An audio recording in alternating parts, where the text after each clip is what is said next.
things like what a stepped up basis is and what a basis is, and then what a stepped up basis is as it Yeah. relates to taxes. Yeah. Yeah. So basis is basically the cost of the asset that you purchase. So it's your cost basis. So when you purchase a home, it's what you purchased the home for.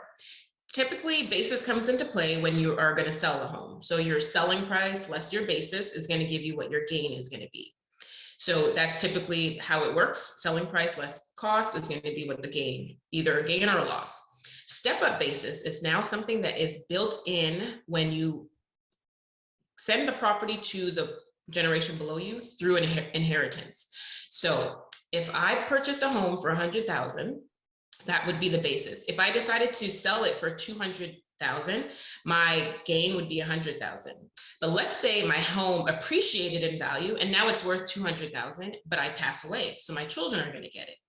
The cost basis that my children are now going to be able to record for this home is now that 200,000, because that's what it was worth when they inherited it from me.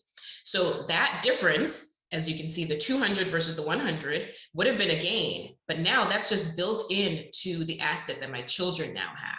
So they didn't have to buy it for 200,000, they got it, but that's now the value of the basis that they, in that property that they own.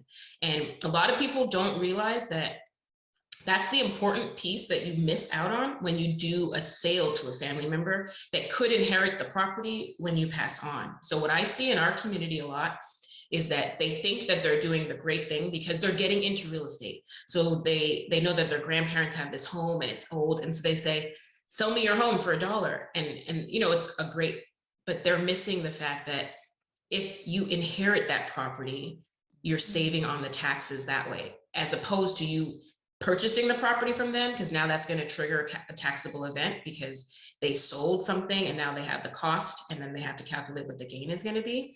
If you inherit that property, that's where you get that step up basis. And that's really like the meat of what you want. So I tell people in our community all the time to look for those long-term goals and how you want to do that and see how you can achieve that without purchasing the property while your family member is alive.